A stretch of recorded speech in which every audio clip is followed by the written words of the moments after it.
আচ্ছা, তাহলে এখানে একটা কোয়েশ্চেন লিখলাম, কোয়েশ্চেনটা একটু পড়তে হবে। A toy company manufactures two types of dolls, A and B. একটি টয় কোম্পানি দুইটা, আচ্ছা এই টয় কোম্পানি, তাহলে একটা টয় কোম্পানি কী করতেছে, এ এবং বি দুই টাইপের ডল তৈরি করতেছে। Each doll of type A takes twice as long to produce one of B doll. মানে হচ্ছে এ টাইপের যে ডলগুলো সেটা তৈরি করতে বি এর তুলনায় দ্বিগুণ সময় লাগতেছে। The company have time to make 2000 per day. তাহলে একটা কোম্পানি সে কী করতে পারে, একটা দিনে 2000টা ডল তৈরি করতে পারে। আচ্ছা, তাহলে এখন সেই আবার আরেকটা কথা বলা আছে যে the plastic supply is sufficient to make 1500 dolls per day, A and B. তাহলে এ এবং বি উভয়ের ক্ষেত্রেই যে তাদের একদিনে তাদের যে প্লাস্টিক সাপ্লাই আসে তাতে করে তারা 1500 ডল তৈরি করতে পারে। কিন্তু আবার তাদের যে সময় আছে সেই সময়ের মধ্যে তাদের লিমিট হচ্ছে 2000। আচ্ছা, এখন আরেকটা কথা যেটা বলা আছে, প্রফিট ফর এ ইজ 3 টাকা অ্যান্ড বি ইজ 5 টাকা। মানে এ ডল বিক্রি সেল করলে তারা হচ্ছে 3 টাকা পাচ্ছে, বি ডল সেল করলে 5 টাকা পাচ্ছে। এখন কথা হচ্ছে তাহলে কোন ডল কতটুকু করলে তাদের লাভ বেশি হবে বা প্রফিটটা ম্যাক্সিমাইজ করা যাবে, এটাই হচ্ছে আমাদের কথা।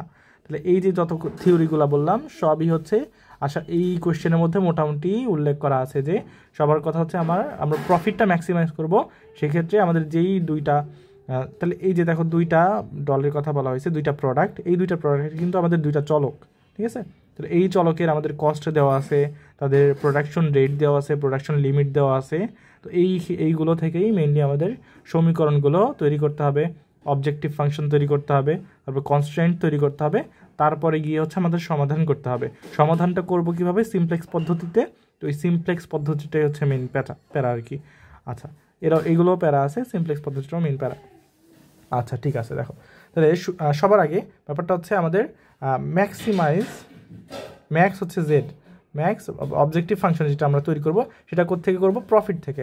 এখন খেয়াল করো, এটাকে আমরা কি ধরবো, আমরা ধরে নিতে পারি number of A doll is equals to x1, number of B doll equals to x2। আচ্ছা, তাহলে এই দুইটা হচ্ছে আমাদের প্রধান চলক।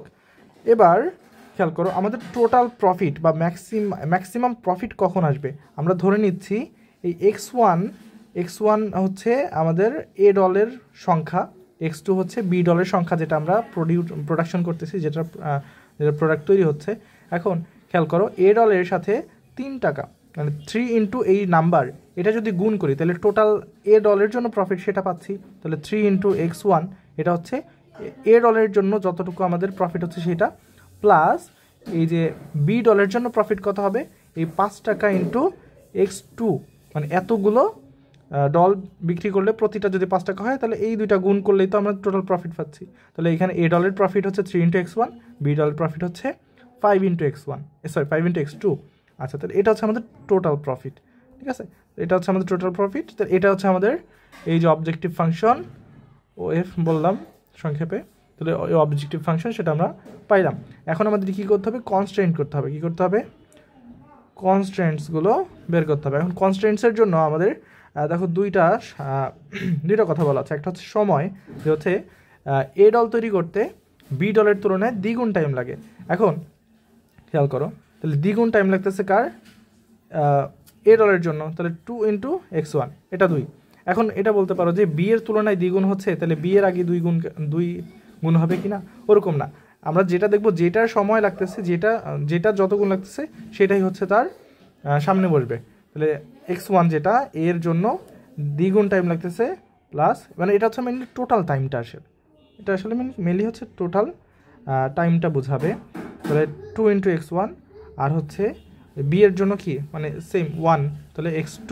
তাহলে বি এর জন্য 1, তার বি এর সহগ হচ্ছে 1, আর x2 এর সহগ হচ্ছে 1। কেন, এখানে একটা কথা বলেছে বি ডল, আর যেখানে ওই বি এর একটার জন্য এ এর বা x1 তৈরি করতে সেক্ষেত্রে তাদের লাগতেছে কত, দ্বিগুণ টাইম লাগতেছে। তাহলে 2 ইন্টু x1 প্লাস x2। তাহলে এটা কি বললাম, আমরা প্রফিট করতে যাচ্ছি। তাহলে কি হবে, প্রফিটের জন্য less than or equal to হচ্ছে আমাদের যে বি বা একটা কনস্ট্যান্টের কথা বলেছিলাম, তাহলে এখানে কনস্ট্যান্ট কত দেখো, এই যে টোটাল যে তৈরি করতেছে কয়টা তৈরি করতে পারতেছে 2000, এটা হচ্ছে আমাদের লিমিটটা, এটা হচ্ছে লিমিট। তার মানে এই যে সময়টা, এই সময় একটা দিনে যতগুলো তৈরি করতে পারে সেটা এইভাবে করলে তাদের এই লিমিটটা আসবে। এটা হচ্ছে আমাদের কনস্ট্যান্ট এর প্রথম একটা অসমতা। তাহলে আরেকটা অসমতার জন্য আমাদের আরেকটা তথ্য বলা আছে, যেমন যে প্লাস্টিক সাপ্লাই আছে উভয়ের জন্য, এ অ্যান্ড বি বোথের জন্য যে প্লাস্টিক সাপ্লাই আছে সেটার কতটুকু 1500। এখন এইখানে এমন বলা নাই যে এ এর জন্য এতগুলো আছে, বি এর জন্য এতগুলো আছে, বা এ তৈরি করতে দ্বিগুণ লাগতেছে বা বি এর তৈরি করলে এতগুণ লাগতেছে। এখানে উভয় সেম কথা বলা। তাহলে এক্স এর যতটুকু প্লাস্টিক লাগবে, x1 এর যতটুকু লাগবে x2 এরও ততটুকুই প্লাস্টিক লাগবে। তাহলে এখানে সে আমাদের অসমতা চিহ্ন কতটা 1500। তাহলে একদিনে 1500 তাদের একটা লিমিট। তাহলে এই দুইটা লিমিট থেকে আমরা দুইটা কনস্ট্যান্ট তৈরি করলাম, আমাদের যে ম্যাক্সিমাম অফ জেড বা যে অবজেক্টিভ ফাংশন সেটা হয়ে গেছে। তাহলে দেখো তিনটা আমাদের ফাংশন হয়ে গেছে। আচ্ছা, বা তিনটা আমাদের যেটা প্রয়োজন সেটা হয়ে গেছে। এখন আরেকটা কন্ডিশন, যেটা কন্ডিশনটা আমাদের এখানে তুলে দিতে হবে। কন্ডিশনটা কী ছিল, x1, x2 এটা অবশ্যই কী হবে, বড় হবে, 0 সাথে equal, greater than or equal to 0 হবে। আচ্ছা, এটা গেল। এখন কথা হচ্ছে এটা আমরা তুললাম, আমাদের সমীকরণ গঠন করলাম। এবার হালকা একটু কাজ আছে। হালকা একটু কাজ কীরকম, আমাদের একটু ফাইনাল টাচ দিতে হবে। যেমন আমাদের আর যে কাজটা করতে হবে সেটা হচ্ছে এই কনস্ট্যান্টগুলো, দেখো কনস্ট্যান্টগুলো কি আছে, অসমতা আকার আছে। তো এই অসমতা থাকলে আমরা মেইনলি ম্যাথ করতে পারবো না। তাহলে কনস্ট্যান্ট, এরপর যে আমাদের স্টেপটা, এটা কী করতে হবে, কনস্ট্যান্টগুলোকে কী করব, কনস্ট্যান্টগুলোকে সমীকরণে কনভার্ট করব। কি করব, সমীকরণে কনভার্ট করব। তার মানে এই যে অসমতা আছে সেটা থেকে আমরা সরাসরি সমীকরণে নিব। কীভাবে সমীকরণে নিব, ব্যাপারটা খুবই ইজি। তো আগে হচ্ছে আমরা তাহলে দেখি, এটা প্রথম যে 1 নম্বর, এটা আমরা 2 নম্বর দিয়ে দিতে পারি। তাহলে একে খেয়াল করো, আমাদের কি আছে, টুয়াইস x1 প্লাস x2। এবার খেয়াল করো তো এখানে কি বলতেছে, এই যে দুইটার যোগফল, এই যোগফলটা 2000 থেকে ছোট অথবা সমান।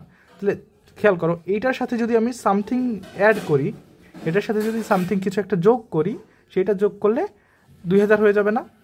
কারণ এই দুইটার যোগফল যেহেতু 2000 থেকে ছোটো, তাই এই দুইটার সাথে যদি সামথিং অ্যাড করা যায় তাহলে সেটা 2000 ইকুয়াল হয়ে যাবে। তাহলে আমরা সেই সামথিংটাকে বলতেছি S1, এটা আরেকটা চলক, ঠিক আছে? তাহলে এই S1 এর মান যে কোনো হইতে পারে, S1 এর মান শূন্যও হইতে পারে, কারণ এখানে ইকুয়াল চিহ্ন আছে, শূন্য হলে তাহলে ইকুয়াল হয়ে যাবে। আর যদি শূন্য থেকে বড় হয় সেক্ষেত্রে লেস দ্যান। তাহলে আমাদের এই দুইটার সাথে যদি সামথিং অ্যাড করি তাহলে এই 2000 সাথে ইকুয়াল হয়ে যাবে। তাহলে আমরা ইকুয়ালস টু 2000 বলতে পারি। তাহলে আমাদের এখানে কি হইলো, কনস্ট্যান্টের যে ইনইকুয়ালিটি ছিল, অসমতা ছিল, অসমতাটা আমাদের কি সমীকরণ হইল। আচ্ছা, এরপর x1 প্লাস x2 যেটা আছে, এটার ক্ষেত্রে আমরা সেম একই কাজ করব। x1 প্লাস x2 আছে। এবার খেয়াল করো এখানে যে, তাহলে এখানেও সেম একই শর্ত যে 1500 থেকে কম আছে অথবা ইকুয়াল আছে। তাহলে এই দুইটার যোগফল যেহেতু 1500 থেকে কম, তাই এই দুইটার সাথে যদি সামথিং অ্যাড করা যায় তাহলে সেটা 1500 ইকুয়াল হয়ে যাবে। তাহলে সামথিং যদি অ্যাড করি সেটা কি S2 আমরা বললাম, এই দুইটার সাথে S2 অ্যাড করলে আমরা ধরে নিচ্ছি যে সেটা 1500 ইকুয়াল হবে। এই যে দুইটা কনস্ট্যান্টের আমরা দুইটা সমীকরণে কনভার্ট করে ফেললাম, ঠিক আছে।